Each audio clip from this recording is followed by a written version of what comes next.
Halo semuanya, selamat datang di channel Kak Olins. Mari belajar bahasa Jerman bagi pemula level A1.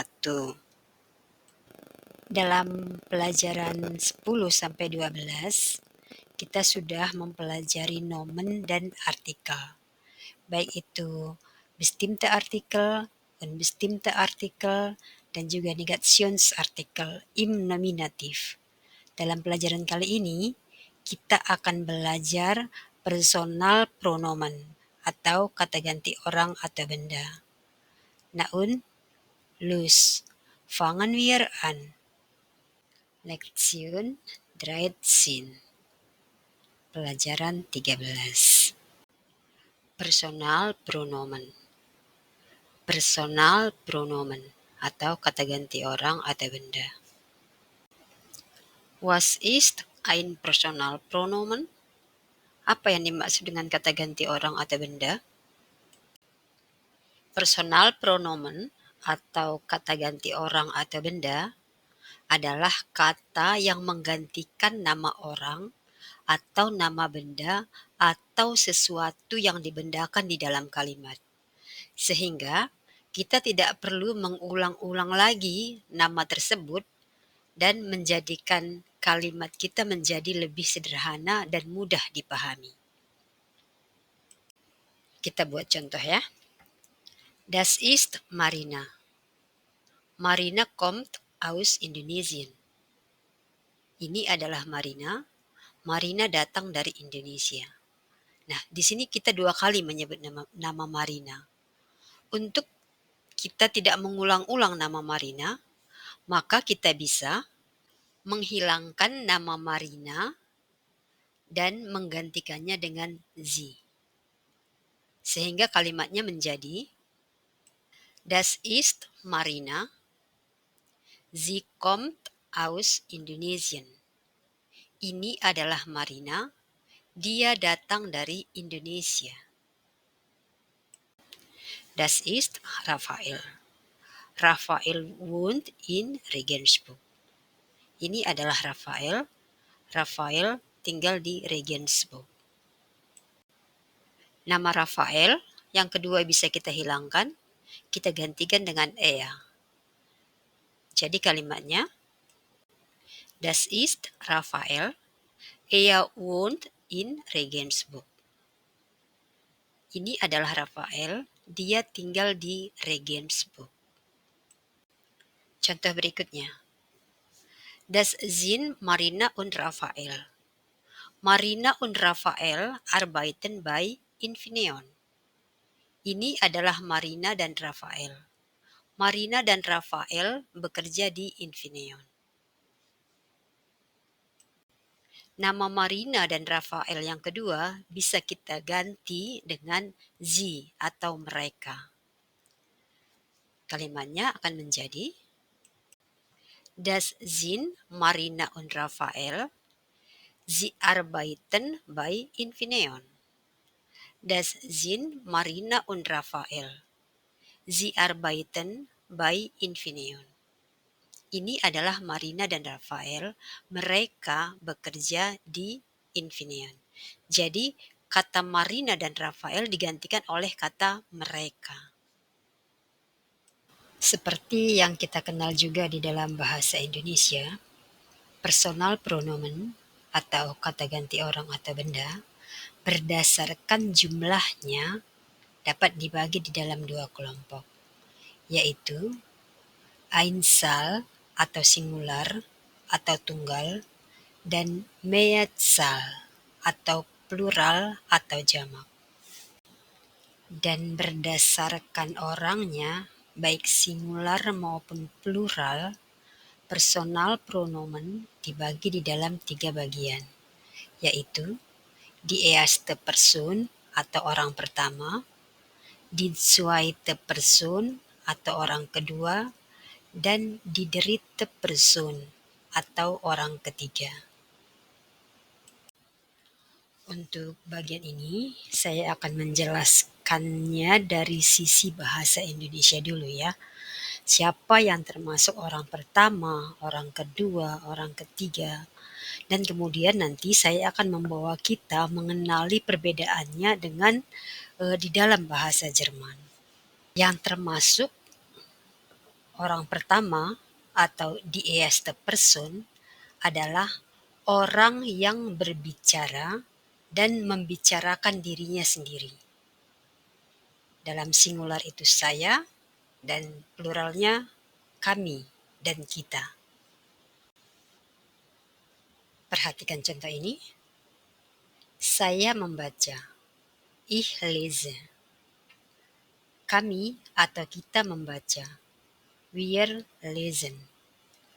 Baik saya, kami maupun kita adalah orang yang berbicara dan membicarakan dirinya sendiri. Itulah yang dimaksud dengan orang pertama atau die erste Person. Yang termasuk orang kedua atau die zweite Person adalah orang yang diajak bicara atau lawan bicara. Nah, singularnya kamu, pluralnya kalian. Perhatikan contohnya. Membacakah kamu? Liest du? Atau membacakah kalian? Lest ihr? Jadi di sini baik kamu maupun kalian adalah orang yang diajak bicara. Nah, itulah yang dimaksud dengan orang kedua atau die zweite Person. Sekarang orang ketiga atau die dritte Person.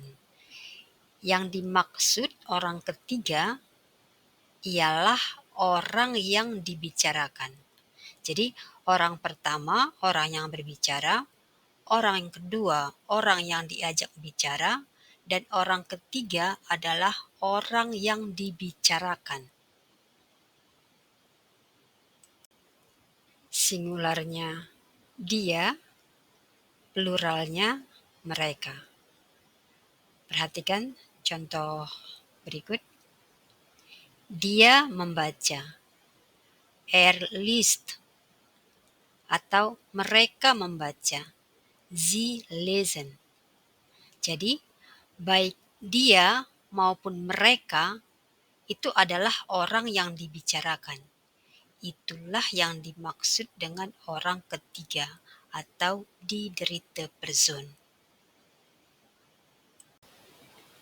Sekarang kita lanjutkan. Personal pronomen Nachwahl atau kasus dibedakan di dalam 4 kasus, yaitu kasus nominatif, akusatif, datif, dan genitif. Jadi, di sini kita sudah mulai melihat ya ada perbedaan besar antara bahasa Indonesia dengan bahasa Jerman. Karena di dalam bahasa Indonesia kita tidak mengenal kasus, tapi di dalam bahasa Jerman ada kasus atau Fall. Jadi personal pronomen sebagai subjek atau sebagai objek dia itu berbeda. Tapi jangan panik dulu, gampang kok itu. Lalu apa itu? Nominatif, akusatif, datif, genitif. Nah, sekarang perhatikan baik-baik. Yang dimaksud dengan kasus nominatif adalah kasus di mana personal pronomen menjabat sebagai subjek di dalam kalimat. Seperti pada contoh, ich tanze, saya menari. Di sini, ich menjabat sebagai subjek di dalam kalimat ini. Personal pronomen im Nominativ Singular, die erste Person ich, die zweite Person du dan sie. Di sini S-nya huruf besar ya. Die dritte Person er, sie, es. Plural, die erste Person wir, die zweite Person ihr dan sie. Di sini S-nya juga huruf besar, dan die dritte Person sie, S-nya huruf kecil. Selanjutnya, kasus akusatif.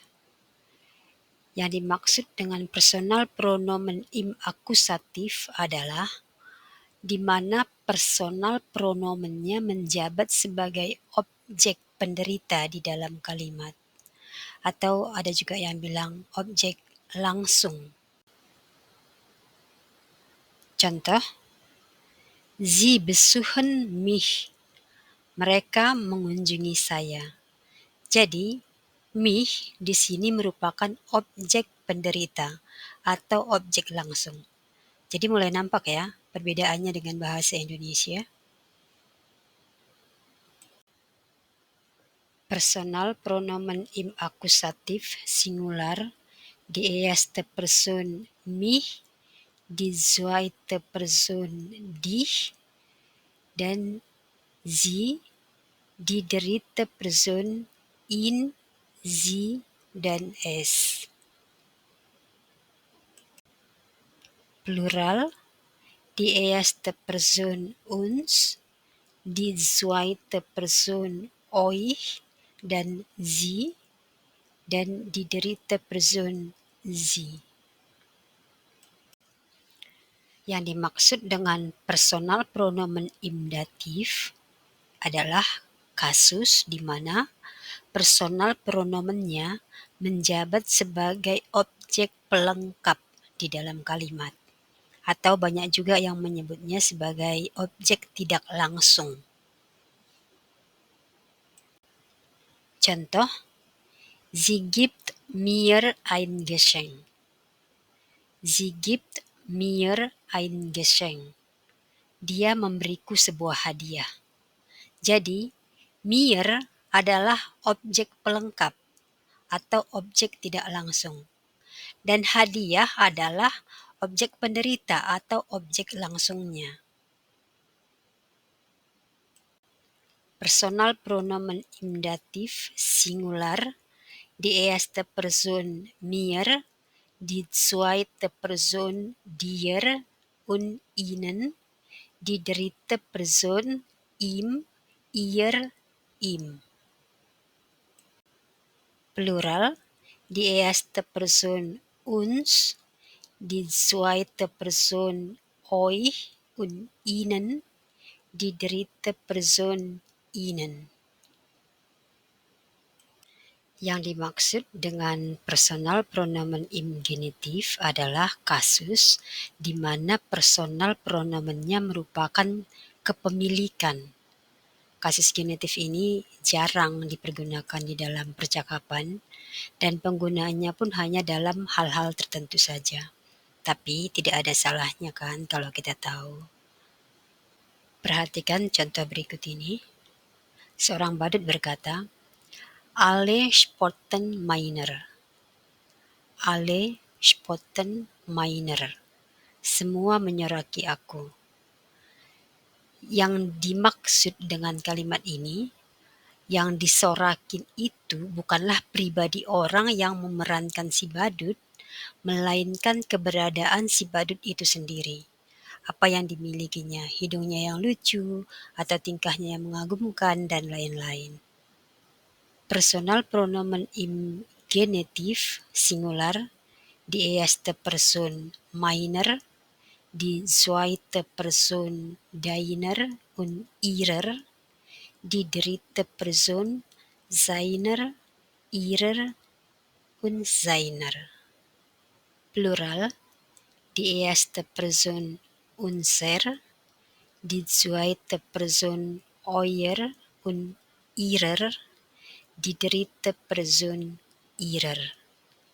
Tabel ini adalah ringkasan dari apa yang sudah kita pelajari tadi, yaitu personal pronomen berdasarkan jumlah atau nahzal, berdasarkan orangnya atau nahperson, dan berdasarkan kasusnya atau nahfal, yaitu kasus nominatif, akusatif, datif, dan genitif.